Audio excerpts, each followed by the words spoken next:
So here's a video on how to find and replace text in Microsoft Word. You can use the find and replace tool to find words in your file and then change them if there is need for a change.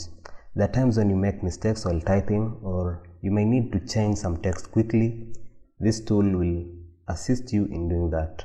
So here are the steps on how to do that.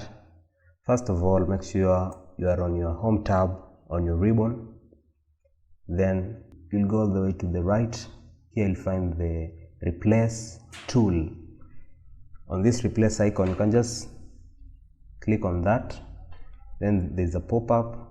So here on the find what, we have a place where you can type the word that you want to find, and here on the replace with, you can type the word that you want to replace with. For example, I want to replace the word finance on my document with the word money matters. Let's make sure the spellings are correct. Money matters. So you can replace the words one by one, or you can replace all the words. For example, you want to replace all the words whereby there is finance. Just go to the replace all key. When you hit that, it will show you that your words have been replaced. For example, this pop-up is saying Word has completed its search of the document and has made 11 replacements. You press OK.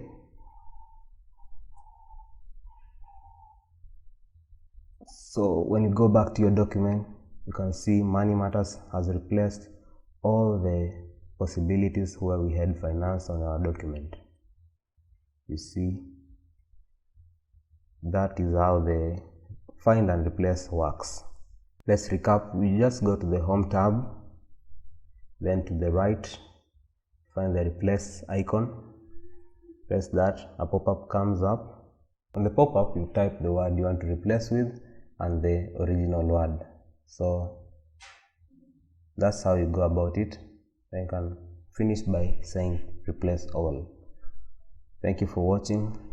Remember to hit the thumbs up button and subscribe if you haven't already done that.